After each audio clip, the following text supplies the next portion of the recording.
What is up, everybody? It's JT Sports and Match you guys with another video. In this video, I'm here with my New York Jets 2020 NFL mock draft. Now, for the New York Jets, they are in a really interesting position.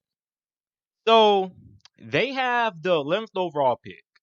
Now, they can either select a wide receiver, a cornerback, or offensive tackle, which are three of their biggest needs that they need to fill. Now, for the New York Jets, their cornerback position was absolutely terrible last season. I mean, they're like Jesus, man. I mean, dudes will get it burnt left and right, man. So I mean, they also need another wide receiver as well because they already needed another wide receiver, but now they need two solid wide receivers now because Robbie Anderson left in free agency. He signed with the Carolina Panthers. The Jets really wanted to bring him back.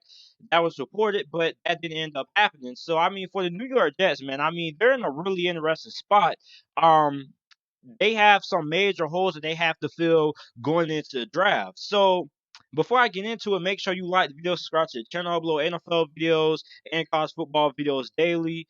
And with their first round selection, 11th overall, had them taking wide receiver CeeDee Lamb out of Oklahoma. Now, for the New York Jets, they could use this pick on the offensive tackle, which is another need. I mean, it still should be some solid offensive tackles at this point, but I think they most likely should fill the need of wide receiver first because, listen, um, it's no use having a great offensive line if your wide receivers aren't going to be able to get open and create separation. And the New York Jets don't really have a good wide receiver at all on their roster, or even a wide receiver that's capable of being either a starting number one wide receiver or even a number two wide receiver, in my opinion. So they really need to go ahead and draft CeeDee Lamb. In my opinion, he is the best wide receiver in this draft class. A lot of people are comparing him to DeAndre Hopkins, and I see the comparisons there. I mean, he's really good at catching the 50-50 balls. He also is a very good route runner as well.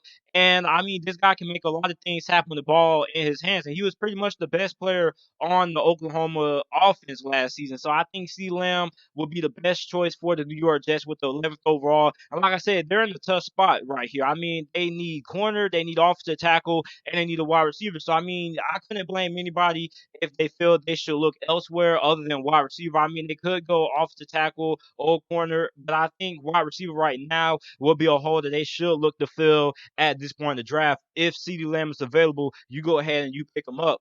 Now, with their second round selection, 48th overall, have them taking the offensive tackle out of Georgia, Isaiah Wilson. Now, Isaiah Wilson is one of the most underrated tackles that nobody's really talking about. Everybody's looking at the Ruffs of the world and the Dredrick Willises of the world, but nobody's talking about Isaiah Wilson. And it's really surprising me because Mekhi Becton is a huge freak. Mekhi Becton is like 330 pounds. This guy, Isaiah Wilson, is like 350 pounds. And I mean, this is a huge guy. So I mean, I actually met this guy in person a couple of years a while back actually. Now, here's the thing with him is that he doesn't really have a lot of experience. This is a guy who declared for the draft surprisingly as a redshirt sophomore. So this is a guy who basically the biggest knock on him is experience. He doesn't really have that grit of awareness, but I mean this dude is huge. He's massive. I mean, I think this dude is like 6'6", 250 pounds or something like that. So this is a massive human being right here. So you go ahead and you put him at offensive tackle. Now, if he doesn't work at offensive tackle, you can go ahead and you can move him at guard. But I think for the New York Jets right now, I think this would be a really good pick. And a lot of experts, a lot of draft experts said that if Isaiah Wilson was to return back to Georgia for this upcoming college football season, he could have ended up being a top 10 selection in the 2021 NFL draft. So I mean, for the New York Jets, this would be a perfect fit here because you're still getting a guy who should be able to start day one for you. The only thing is that he doesn't really have that much experience. But experience is something that can be taught. It's not something that's really hard to teach. I mean, the more downs you play, the more reps you get in practice, the better you get the more experience you gain, the smarter you get at playing the game of football. So it's just repetition. So I don't think experience should be too big of a factor for Isaiah Wilson. I think he'll be a really good pick for the New York Jets. Now, with their third round selection, I have them selecting cornerback Jaylon Johnson out of Utah. Now, Jaylon Johnson is a good man-to-man corner. I think that's what the New York Jets would like to have. And the thing about Jaylon Johnson is that, I mean, I really think he's probably one of the most underrated cornerbacks in this draft class. Really, I really like his game. He's also a really okay tackler as well, so he can assist in the run game. And for the New York Jets, I mean, they need all the help that they can get at the cornerback position. Because the cornerback position, they may have one of the worst secondaries in all of football if you count out Jamal Adams. And I mean, that cornerback position was not good. So I think Jalen Johnson will be a really good fit there. I think he should be able to start day one. And if he's not able to start day one for the New York Jets, then I think that may be a problem on him.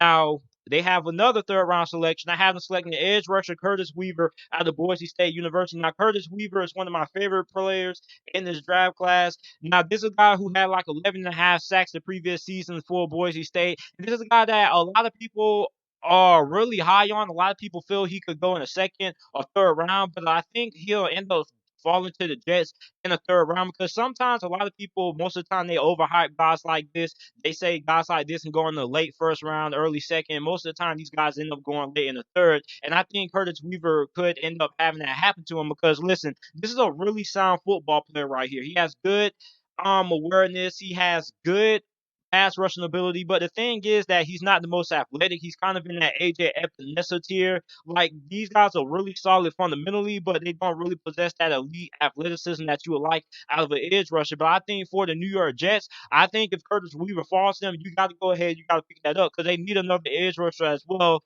And I think Curtis Weaver will be a really good fit. He also has good size as well, and he can also fit in any scheme. I mean, he can play 4-3, he can play 3-4 as well. So I think he would be a really good pickup for the New York Jets. And this is a guy who should be able to have an immediate impact right away, whoever he gets drafted to. Even if he doesn't get drafted to the Jets, I think this is a guy who should be able to have 5, 6 sacks right away in his rookie season. I'm really high on Curtis Weaver. I think a lot of people are really overlooking him.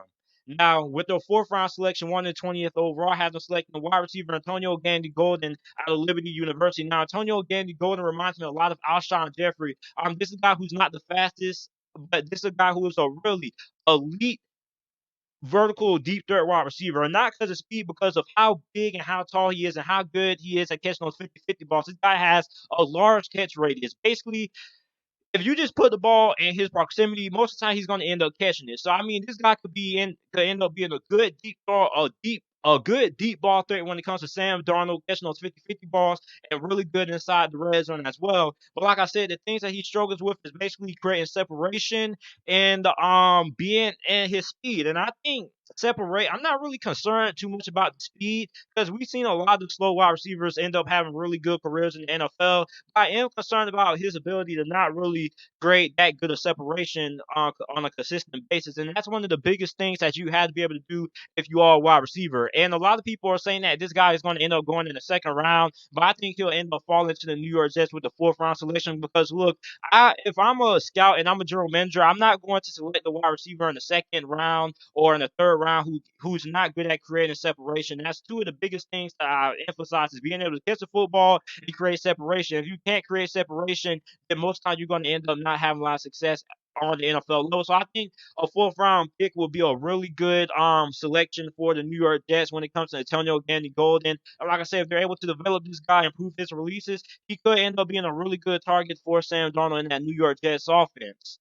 Now, with the fifth round selection, I have them selecting the offensive guard, John Simpson out of Clemson University. Now, John Simpson should be a guy who, well, when I went on the NFL.com website, they had him listed as a guy who should be able to start in his this upcoming season or in his first or second year. So this is a guy who is really solid for Clemson, and he's another underrated offensive lineman prospect that a lot of people aren't talking about. This guard class really has a lot of good depth, but they just don't have an offensive guard that's worth being taken in the first round. But that doesn't mean that this offensive guard class isn't that good because it is some talented guys when it comes to the offensive guard position. And for the New York Jets, they definitely need to improve that offensive line. And I think John Simpson is another guy who can come in there. He should be able to start right away. Now, with the sixth round selection, I have them selecting another offensive guard, two offensive guards back to back, in Ben Burtson out of the University of Michigan. Now, this is a guy who was really solid for Michigan last year. He was pretty much one of their best offensive linemen. He's really stout and when it comes to pass protection and really stout when it came to run blocking as well. And for the New York Jets, they need to improve the offensive line. I know they already took offensive linemen already, but I mean they need to take all the offensive linemen they can get because the offensive line isn't really that good. So for the New York Jets, and they want to be able to win some football games, chance to be able to win in the AFC East, they got to be able to win up front. And you're not going to be able to win up front if you don't have the offensive lineman that's going to be able to open holes for Le'Veon Bell and the run game and be able to protect Sam Darnold. So, I mean, they need to go ahead and they need to load up on all the offensive linemen they can get. And I think Brandon Burtson should be a guy who could end up being a good late round selection for the fact that I think he should be able to provide some good depth, or he should either be able to start right away. Now, with their sixth round selection, I have them selecting defensive lineman McTelvin Agam out of Arkansas University. Now, McTelvin is a really interesting story because this is a guy who can play nose tackle, he can play D tackle, he can also play defensive end as well. So it all depends on how the New York Jets want to end up using him. Do they want to use him as a DN or do they want to use him as a nose tackle up front? And I'm not expecting this guy to start right away. Basically, this is just for depth because I think the defensive line for the New York Jets is okay. So I don't really think they need this guy to start away. I just think they need this guy to provide some good depth in case somebody goes down for injury. So this is it for my New York Jets 7th round mock draft. Let me know what you guys think about it down in the comment section down below. Make sure you like the video, subscribe to the channel for more NFL videos and content. And thanks for watching.